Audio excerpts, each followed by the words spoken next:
This is February the 20th, 2008, and in just a very few minutes we're going to have a full lunar eclipse.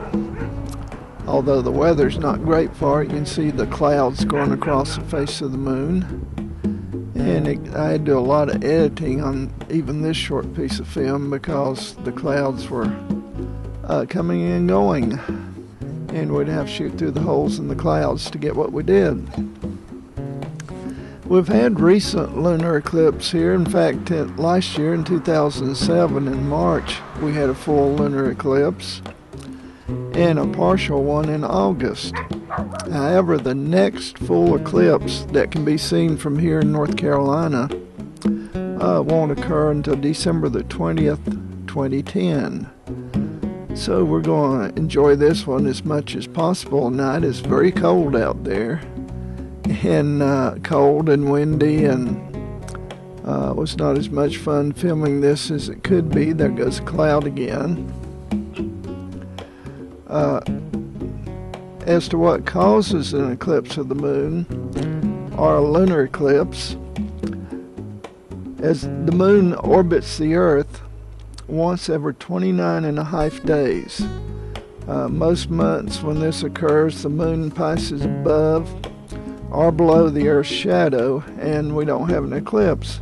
But twice each year, roughly about 6 months apart, the moon can pass through the Earth's shadow. And this is what happened this evening.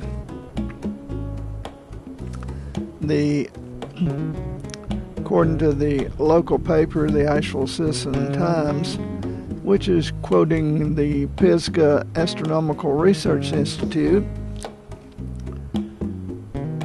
event started about 8:05 Eastern Standard Time when the moon began to enter the shadow of the Earth, and we'll be seeing the beginnings of that very shortly here in this short film. By 8:43, the moon was entering the umbra, which is the dark inner portion of the Earth's shadow.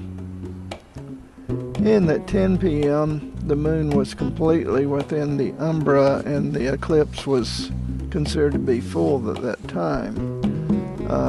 It was pretty dark, so I couldn't film that, but it had sort of a brownish cast. You could tell the moon was still there, but it was pretty much obscured by the shadow. It's really interesting that we can see the moon as well as we can.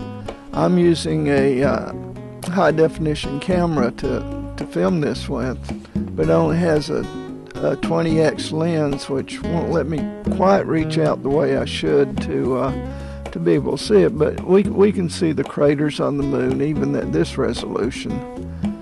It takes a little bit of technical skill to be able to see the moon this well. You have to adjust your aperture and speed just right to be able to film it, otherwise it's just a big white blob. So I'm rather proud of what I accomplished in tonight here, and I hope you're enjoying getting to see the moon up close and personal this way. In just a moment, we'll do some quick time lapses, which will show the eclipse starting to spread across the face of the moon. In fact, down the lower left corner, you can see it's getting darker already. Right now, we're shooting full video of the moon, but beginning in about 30 seconds, we'll be shooting just one half second every 30 seconds.